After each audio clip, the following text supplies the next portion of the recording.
Good afternoon and welcome to the One Climate Channel's coverage of the United Nations Climate Talks here in Tianjin, China.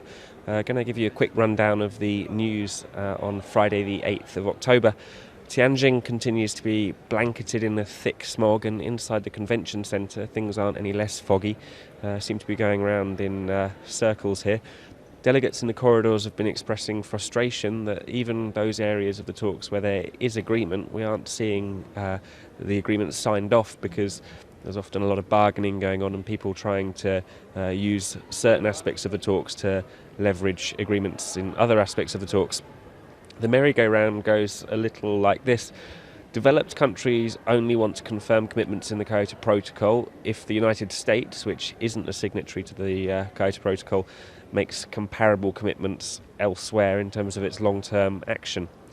The United States is waiting for China to move.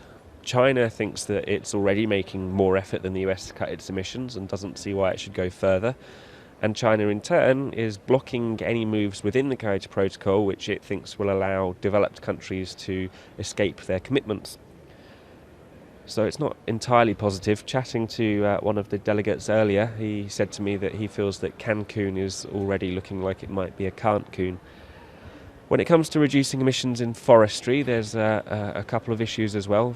Seeing some familiar loopholes. The set of policies aimed at reducing emissions in forests in the developed world, known as LULUCF, set to allow emissions to increase to the tune of something like 400 megatons of CO2 equivalent. That might feel like a difficult number to grasp, but I'll tell you it's about roughly the same as the total emissions for Spain in a year. And this is obviously a major concern.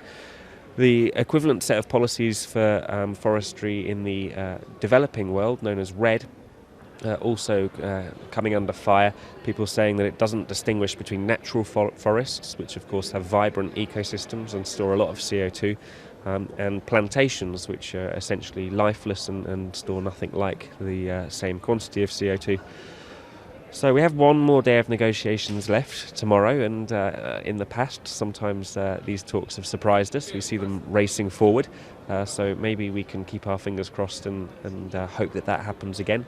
But for the time being, things are a little slow, and we'll have to keep our fingers crossed.